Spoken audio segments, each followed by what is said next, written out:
एक स्टॉक है जिस पर आज सौमीत की एक रिसर्च है और वो है रेलवे स्टॉक। आईआरएफसी में हमने देखा है जोरदार तेजी देखने को मिल रही है। क्या बड़े ट्रिगर्स हैं ये एक बार सौमीत से समझ लेते हैं और ब्रोकरेजेस भी क्या व्यू बना रही हैं। सौमीत बताएं। आईआरएफसी स्टॉक पे आज हम इसलिए डिस्कशन कर रहे हैं क्योंकि अगर आप कल का ट्रेडेड शेयर्स देखेंगे एक्सचेंज पे, दोनों एक्सचेंजेस पे, बीएसई और एनएसई पे, तो करीब 54 करोड़ शेयर्स थे। अब ये लगभग 30% है पब्लिक शेयर होल्डिंग का और 4% है टोटल इक्विटी का। ये टोटल ट्रेडेड शेयर्स था कल एक दिन का, दैट इज 54 करोड़।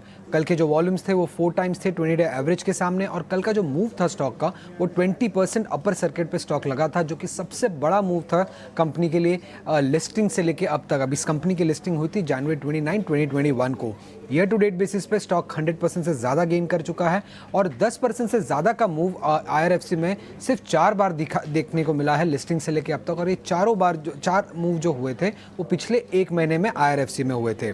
अब अगर आप कंपनी की मार्केट कैप देखेंगे वो करीब 87,000 करोड़ के आसपास है और ये थर्ड लार्जेस्ट एनबीएफसी है इंडिया में मार्केट कैपिटलाइजेशन के हिसाब से। इनफैक्ट एमएनएम Finance, L and T Finance, Poonawalla Fincorp, Shriram Finance, इनसे भी बड़ी हो गई है आईआरएफसी आज के टाइम पे। अब ये कंपनी क्या करती है? ये मार्केट बोरोइंग आर्म है मिनिस्ट्री ऑफ रेलवेज की। करीब 40% of the total capital expenditure outlay जो था रेलवेज का FY 17 से लेके 21 के आसपास, उसमें वो पूरा आईआरएफसी ने फाइनेंस किया था। अब लो रिस्क बिजनेस मॉडल है क्योंकि ना कोई इंटरेस्ट रेट रिस्क है, क्रेडिट रिस्क है, या ना ही एसेट लाइबिलिटी मिसमैच का कोई रिस्क है इस कंपनी में। अगर आप देखेंगे तो जो इंटरेस्ट और करेंसी रिस्क है वो पूरा पास ऑन कर देते हैं मिनिस्ट्री ऑफ रेलवेज पे, और कॉस्ट प्लस मॉडल है तो एक फिक्स स्प्रेड अर्न करती है कंपनी आगे चल के।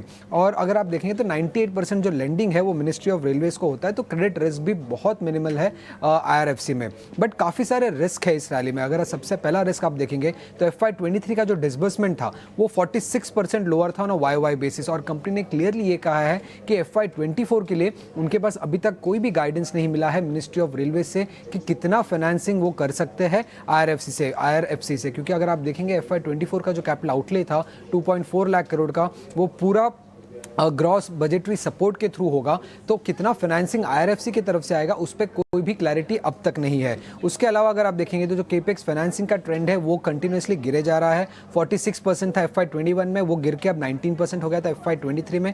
और सबसे बड़ा रिस्क जो है कंपनी को लेके वो ये है कि गवर्नमेंट अपना स्टेक डाइल्यूट करेगी आगे चल के, क्योंकि अगर आप देखेंगे तो गवर्नमेंट होल्डिंग अभी 83% पे है और सेबी नॉर्म्स के हिसाब से जनवरी एंड 2024 तक गवर्नमेंट को अपनी होल्डिंग 75% पे इस पर लानी होगी। तो एक गवर्नमेंट डाइल्यूशन का भी रिस्क आ जाता है आईआरएफसी पे। और वैल्यूएशन अगर आप देखेंगे तो 1.9 टाइम्स है प्राइस टू बुक, जबकि हिस्टोरिकल वैल्यूएशन इस कंपनी के 0.8 टाइम्स के आसपास थे। तो ये रहा आईआरएफसी पे हमारा एक डिटेल रिसर्च। ऑलराइट, काफी डिटेल्ड रिसर्च आप सौमीत लेकर आए हैं। आईआरएफसी करती क्या है, कितने बड़े पॉजिटिव ट्रिगर्स हैं और क्यों पीछे के समय में पिछले 6 महीने में स्टॉक में एक जोरदार रैली भी देखने को मिली है। ठीक है, बढ़िया, बहुत बहुत शुक्रिया सौमीत ये सारे ट्रिगर्स हमें समझाने के लिए। ठीक है, लेकिन एक बार आईआरएफसी पे एक चार्ट चेक ले लेते हैं क्विक कि इतनी बड़ी चाल चलने के बाद, और जिस तरह से हम ये तो रेलवे फाइनेंसिंग से जुड़ी ये कंपनी है और जिस तरह से मार्केट कैप भी इसकी दूसरे फाइनेंशियल्स से, चाहे सीवी साइड के फाइनेंसर्स हो, उससे बड़ी हो चुकी है। तो क्या किसी तरह के पोटेंशियल रिस्क भी हैं आप चार्ट पे जो दिख रहे हैं? वैशाली, एक बार आईआरएफसी के चार्ट चेक करके बताएंगी? So trend is very bullish, but of course at the same time काफी overbought जोन में है। So मैं कहूंगी कि ट्रेलिंग स्टॉप लॉस के साथ बने रहिए, because in all likelihood ये स्टॉक जा सकता है 72-73 तक।